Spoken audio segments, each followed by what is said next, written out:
Roman generals ने बताया कि सिर्फ रोमन ही नहीं बल्कि मुसलमान भी काफी थक चुके हैं, तो हमें चाहिए कि हम इस ऑफर को मान लें। लेकिन अबू उबैदा और खालिद बिन वलीद दोनों की राय ये थी कि जंग तो अभी सिर्फ शुरू हुई है। तो सारों की बातें सुनने के बाद खालिद बिन वलीद खड़े हुए और उन्हें बताया कि अब तक हमारी स्ट्रेटेजी यही थी कि हम इन पर हमला नहीं करेंगे और अपनी जगह पर खड़े रहकर सिर्फ इन्हें थकाएंगे, और जब ये लड़ लड़ कर थक जाएंगे तब हमारी असल गेम शुरू हो। तो खालिद बिन वलीद ने रोमन जनरल की ऑफर रिजेक्ट कर दी और सारी मुसलमानों की फौज को हमले के लिए रेडी रहने का हुक्म भेजा। छठे दिन रोमन फौज के बजाय एक यंग रोमन वॉरियर ग्रेगरी, जो बहुत ही पावरफुल सोल्जर था, अपनी फौज से सामने आया और मुसलमानों के जनरल को चैलेंज किया। तो पहली बार अबू उबैदा इब्न जर्राह उससे जंग के लिए आगे बढ़े, लेकिन खालिद बिन वलीद ने एकदम उन्हें रोक दिया कि आपकी उम्र 50 साल के करीब है, आप कैसे इस यंग लड़के से लड़ पाएंगे।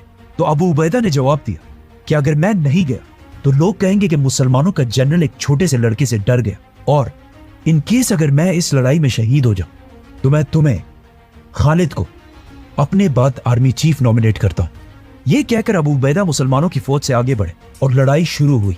काफी देर लड़ाई होने के बाद आखिर ग्रेगरी लड़ाई छोड़कर अपनी फौज की तरफ भागने लगा, लेकिन यह सिर्फ एक ट्रिक। जैसे ही अबू उबैदा उसके पीछे गए, उसने एकदम पीछे मुड़कर तलवार से फुल स्पीड उनकी तरफ वार की, लेकिन at the last second Abu Ubaida ने उसे डॉज करके अपनी तलवार से उसकी गर्दन उड़ा दी। ये देखकर पीछे खड़े खालिद बिन वलीद जोर से अल्लाहु अकबर का नारा लगाया और उन्हीं के साथ पूरी मुसलमान फौज नारे लगाने लगी। और इसी के साथ खालिद बिन वलीद ने 6 दिनों के बाद पहली बार मुसलमानों की फौज को रोमन एम्पायर पर हमले का हुक्म दिया। अबू उबैदा अपनी जगह पर ही खड़े रहे और पीछे से मुसलमानों ने उन्हें ज्वाइन करके रोमन एम्पायर पर हमला कर दिया और मुसलमानों की फौज फुल स्पीड आकर रोमन एम्पायर की फौज से टकरा गई। लेकिन मुसलमानों की इस सारी एक्साइटमेंट और जज्बे के बाद भी रोमन एम्पायर की फौज मुसलमानों से इतनी ज्यादा थी कि मुसलमान उन्हें ज्यादा कोई नुकसान नहीं पहुंचा पाए, और काफी देर तक जंग इसी तरह चलती रही और बहुत सारे मुसलमान शहीद होने लगे। और आहिस्ता आहिस्ता ऐसा लगने लगा कि खालिद बिन वलीद ने यह हमला करके बहुत बड़ी गलती की है, क्योंकि अब यहां से पीछे जाना भी इम्पॉसिबल था।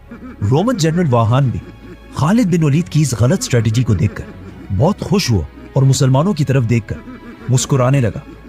लेकिन अचानक उसने देखा कि खालिद बिन वलीद अपने घोड़े पर अकेले मुसलमानों की राइट साइड पर फुल स्पीड भागने लगा। लेकिन उसने सोचा कि अकेले ये एक शख्स हमारा क्या बिगाड़ लेगा। किसी को पता नहीं था कि खालिद बिन वलीद आखिर अपने घोड़े पर